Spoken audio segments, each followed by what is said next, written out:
आलोक हर दिन की तरह आज भी मंदिर की सीढ़ियों के बाहर बैठकर भीख मांग रहा होता है। भगवान के नाम पर कुछ खाने को दे दो, बहुत भूख लगी है, सुबह से कुछ नहीं खाया। अभी इस उम्र में ज्यादा मेहनत भी नहीं होती है, इसीलिए भीख मांगनी पड़ रही है। भगवान के नाम पर कुछ दे दो। आलोक ऐसे ही बाकी के कई भिखारियों के साथ में बैठकर मंदिर की सीढ़ियों पर भीख मांग रहा था कि तभी वहाँ से मंदिर की तरफ जमींदार किशन का निकलना होता है। जमींदार किशन अपने मुनीम के साथ था और वो मुनीम से कहता है, तुम तो जानते हो मुनीम जी कि हम पंचायत का चुनाव लड़ रहे हैं। हम इन सभी भिखारियों को एक एक केला देंगे। तुम हमारी तस्वीर खींचना ताकि वो अखबार में भी छप सके।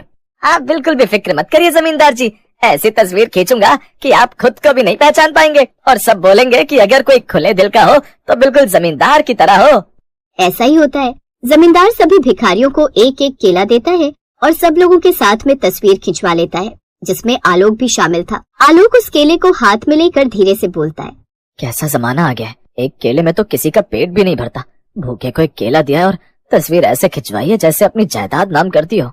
ये बात जमींदार किशन के कानों तक भी चली जाती है। जमींदार किशन वो एक केला भी उससे छीनते हुए कहता है, तू सच में इस केले के भी लायक नहीं है। तुम जैसे गरीबों के लिए जितना भी कर लो, तुम लोगों को कम ही लगता है। चल निकल यहाँ से, कुछ नहीं है मेरे पास तुझे देने के लिए, और आज के बाद इस मंदिर के बाहर बैठकर भीख मांगने की जरूरत नहीं है। ठीक है जमींदार जी, आपके इस एक केले को खाकर मैं वैसे भी अमीर नहीं हो जाऊंगा। मैं दर दर भटक कर कूड़ा बीन लूंगा और अपनी बूढ़ी हड्डियों को परेशान कर लूंगा, लेकिन आपका दिया हुआ कुछ नहीं खाऊंगा। जमींदार किशन अपनी ये बेइज्जती सहन नहीं कर पाता और उसके बाद मुनीम के साथ मंदिर में दर्शन करने के लिए चला जाता है। जमींदार किसी को 1 रुपया दिया करता तो उस पर 100 रुपए का एहसान दिखाया करता। वहीं आलोक किस्मत से लाचार एक भिखारी था। ऐसे ही वो खुद से कहता है, बस बहुत हो गया, अब मैं और भीख नहीं मांग सकता। मैं जब जवान था तो मैं फैक्ट्री में काम करके गुजारा करता था, अब कम से कम मैं कूड़ा तो बीन ही सकता हूँ। कूड़ा चुकूंगा और उससे जो पैसे मिलेंगे उसे अपने गुजारे के लिए इस्तेमाल करूंगा। अब आलोक ऐसे ही सड़कों से कूड़ा चुनने लगता है। तभी एक गाड़ी वाली औरत का वहाँ से निकलना होता है। उसके हाथ में एक लॉटरी की पर्ची होती है जो कि वो मसल कर फेंक देती है। आलोक को वो पर्ची मिल जाती है और वो खुद से कहता है, अरे ये क्या, लॉटरी की पर्ची, ये तो बिकेगी भी नहीं। कोई बात नहीं, इसे अपने पास रख लेता हूँ। क्या नंबर है इसका? 452108। क्या पता ये नंबर कभी लग जाए, तब तो मेरी किस्मत बदल जाएगी। वैसे भी इस पर पूरे 10 करोड़ का इनाम है। आलोक इस बात को नजरअंदाज कर देता है। ऐसे ही सुबह से शाम तक वो कूड़ा जमा करने के बाद कूड़ा खरीदने वाले के पास जाता है और कहता है, भीम भाई, आज से मैंने भीख मांगना छोड़कर कूड़ा जमा करना शुरू किया है, तो ये कुछ सामान लेकर आया हूँ। इसमें से जो आप खरीद सको खरीद लो ताकि मैं कुछ खा सकूं। सुबह से कुछ नहीं खाया। भाई ये तो बहुत अच्छी बात है कि तुम भीख मांगना छोड़कर अपनी मेहनत के पैसे कमा रहे हो। मैं तुम्हें जो भी पैसे तुम्हारे बनेंगे उसके 20 रुपए फालतू ही दूंगा। आलोक ये बात सुनकर खुश हो जाता है। इतने सालों के बाद जमींदार के तिरस्कार के बाद आलोक ने मेहनत से पैसे कमाए थे। आलोक को पूरे 50 रुपए मिलते हैं, जिसमें से वो 20 रुपए अपने खाने के लिए खर्च करता है और 30 रुपए संभाल कर रख देता है और खुद से कहता है, बस ऐसे ही गुजारा होता रहे, सब कुछ भला होगा। अब आलोक रोज ऐसा ही किया करता। भरी गर्मी में वो भीख मांगने की जगह खुद कूड़ा जमा किया करता और उसे बेचकर जो पैसे आते उसी से कुछ हल्का फुल्का खाकर अपना गुजारा कर लिया करता। एक दिन जब वो ऐसे ही कूड़ा जमा कर रहा था, तभी एक आदमी घोषणा करते हुए जाता है, भाइयों भाइयों भाइयों, बहनों बहनों बहनों, जिसकी इस बार 10 करोड़ की लॉटरी लगी है उस लॉटरी का नंबर है 452108। ये जिसका भी नंबर है वो लॉटरी ऑफिस में जाकर अपना इनाम ले ले। अगर कोई भी आज शाम तक इनाम लेने नहीं गया तो उसका इनाम रद्द कर दिया जाएगा। आलोक के कानों तक जैसे ये बात पहुंचती है तो वो बहुत ज्यादा खुश हो जाता है। तभी वो अपनी जेब में से उस पर्ची को निकालता है और उसका नंबर पढ़ते हुए कहता है। आलोक बहुत ज्यादा खुश हो जाता है। उसने कभी ये भी नहीं सोचा था कि जिसकी जेब में हमेशा 20 रुपए पड़े रहते थे, उसकी जेब में करोड़ों रुपए आने वाले थे।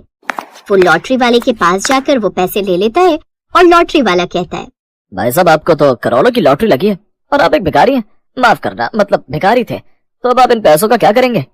जब से बूढ़ा हुआ भीख मांगकर 2 वक्त की रोटी का इंतजाम किया करता था, इसलिए ये पैसे मैं गरीबों के हित में ही इस्तेमाल करूंगा। मैं गरीबों को 5 स्टार थाली प्रोवाइड करूंगा, वो भी सिर्फ 5 रुपए में। अरे वाह भाई, आपके विचार तो बहुत नेक हैं। जहाँ आजकल कोई किसी के बारे में नहीं सोचता, वहाँ आप गरीब को 5 स्टार थाली प्रोवाइड करेंगे, वो भी सिर्फ 5 रुपए में। आलोक अब 5 स्टार होटल का निर्माण अपने गांव के अंदर करवाता है। जमींदार तक भी ये बात जाती है तो जमींदार अपने मुनीम से कहता है, मैं यहाँ लोगों को एक केला देते हुए भी उसके साथ में 2-3 तस्वीरें खिंचवाता हूँ, और वो गरीब अगर गांव के गरीबों को 5 स्टार थाली देने लगेगा तो हर कोई उसी की तारीफ करेगा, और जो जो मैंने अब तक लोगों के लिए किया है वो सब बर्बाद हो जाएगा। आप मुझ पर छोड़ दीजिए साहब, मैं जाकर उस आलोक के कान भरने की कोशिश करता हूँ कि वो जो कर रहा है वो गलत है। ये पैसे लेकर शहर में कहीं और जाकर रहने लग जाए, क्यों सोच रहा है गरीबों के बारे में। अब जमींदार के कहने पर मुनीम जाकर आलोक से इस बारे में बात करता है, लेकिन आलोक अपने निर्णय से टस से मस भी नहीं होता और मुनीम से कहता है, मुनीम जी, मैं हर गरीब को वो स्वाद देना चाहता हूँ जो कि पैसे न होने की वजह से उन्हें मिल नहीं पाता, और उन्हें हमेशा भीख मांगकर या कोई छोटा मोटा काम करके अपना गुजारा करना पड़ता है। आलोक की बात सुनकर मुनीम को एहसास होता है कि वो अब तक जमींदार का साथ दे रहा था जो गलत था, जबकि उसे आलोक का साथ देना चाहिए था। मुनीम ने कहा, आलोक भाई, मैं तुम्हें यहाँ समझाने आया था, लेकिन तुम्हारी बात बिल्कुल ठीक है। मुझे समझ में आ गया कि तुम जो कर रहे हो वो सही है।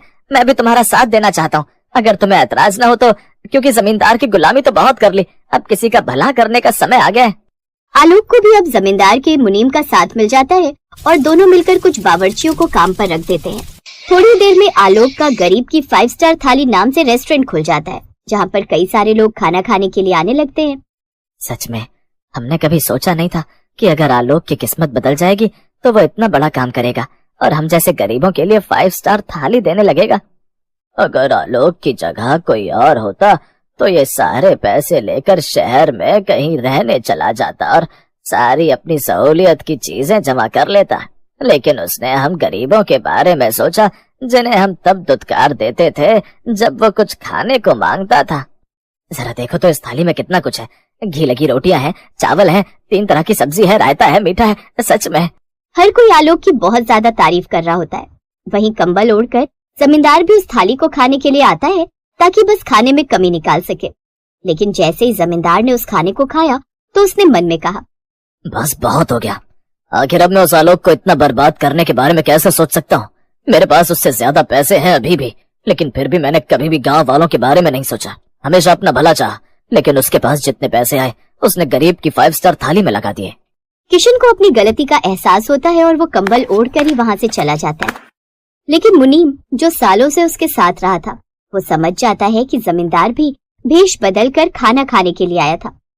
वहीं कुछ ही दिनों में गांव की पंचायत में फैसला सुनाया जाता है और आलोक की भलाई को देखते हुए उसे गांव का नया ये कहानी है सुहानी की, जो कि शहर में पली बढ़ी लड़की थी, जिसकी शादी नूरपुर गांव के लड़के शोभित से हो जाती है। दरअसल उन दोनों के पिता पुराने गहरे दोस्त थे, जिन्होंने बहुत पहले ही उन दोनों का रिश्ता पक्का कर दिया था। सुहानी शादी करके जैसे ही गांव आई तो वहाँ का नजारा देखकर हैरान रह गई। सुहानी अब सोचते ही रहोगी या आगे भी बढ़ोगी? देखो हमारी नाव आ चुकी है। ये सब नदी का नजारा कितना खूबसूरत है ना सौरभ, मैं इसकी खूबसूरती में इतना खो गई हूँ कि बिल्कुल भी अपनी पलकें तक नहीं झपका पा रही हूँ। इतना बोलकर सुहानी अपने पति शोभित के साथ नाव में बैठ जाती है। नाव चालक नाव चलाता है। सुहानी नाव में बैठे बैठे प्रकृति के नजारों का मजा लिए जा रही थी। कुछ देर बाद वो नदी किनारे बने अपने उस ससुराल में पहुंच जाती है। सुहानी, ये है तुम्हारा नदी किनारे बसा ससुराल। तो मैडम कैसा लगा तुम्हें अपना ससुराल? सचमुच ये सब बड़ा ही खूबसूरत है।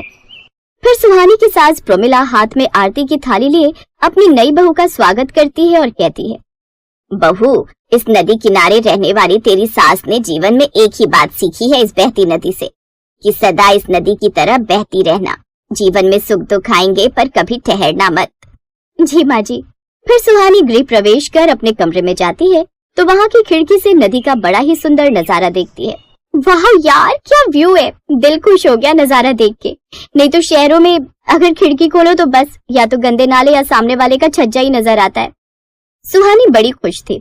फिर वो अपनी पहली रसोई में सबके लिए पकवान बनाकर तैयार कर लेती है।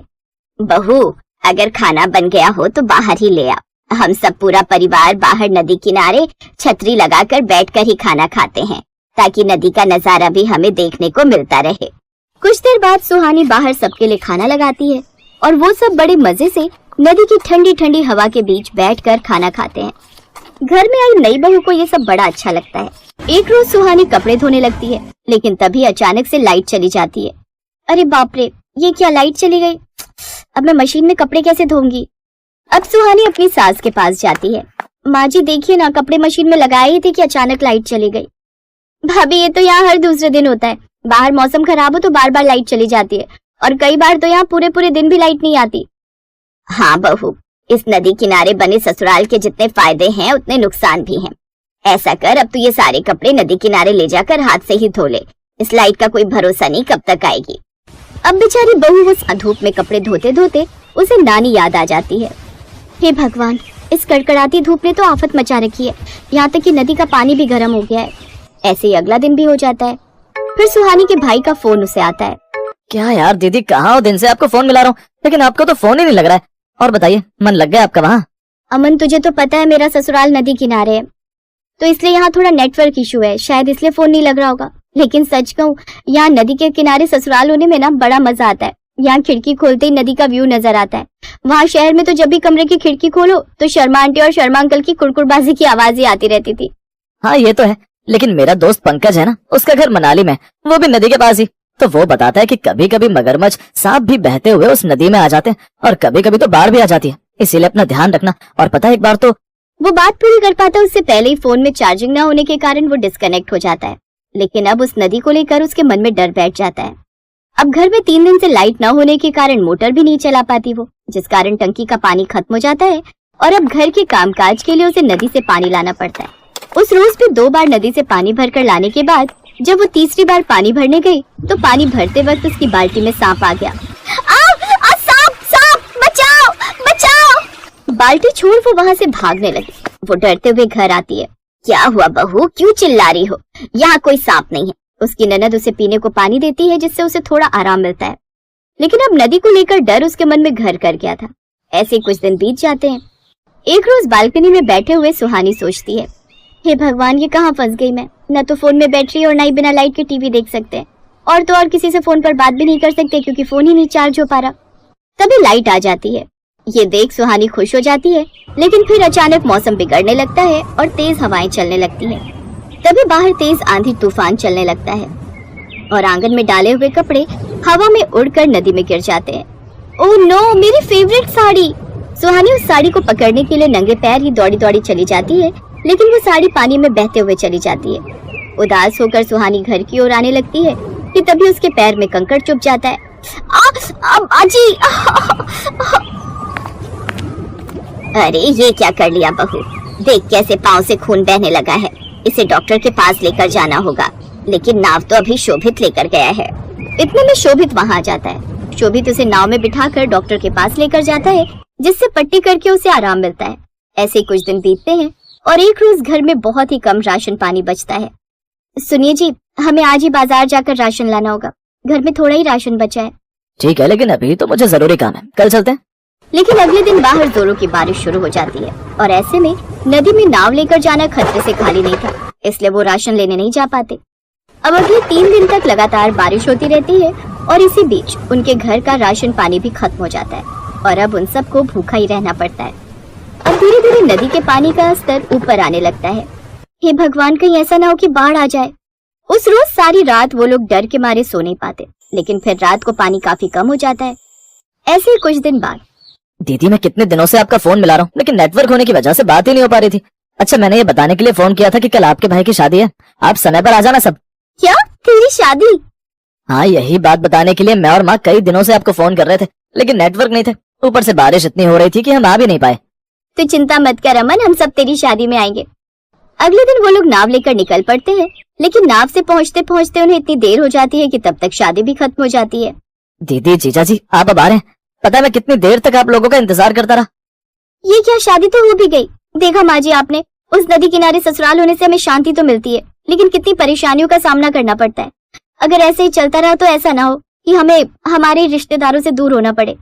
मेरे इकलौते भाई की शादी भी मैंने मिस कर दी। बस अब और नहीं, मैं वहाँ नहीं रह सकती। हम लोग कभी कभार घूमने वहाँ जा सकते हैं, लेकिन रहने के लिए नहीं। शोभित जी सोचिए, माँ जी की उम्र हो रही है। खुदा ना खास्ता कल को उनकी तबीयत खराब हो गई और मौसम खराब होने के कारण हम उन्हें समय से अस्पताल न ले जा पाए तो? ये सुनकर अब वो सभी घबरा जाते हैं। शायद बहू बिल्कुल ठीक कह रही है। हमारे वहाँ रहने के कारण हम अपने रिश्तेदारों से भी दूर होते जा रहे हैं। अब हम यहीं शहर में ही रहेंगे।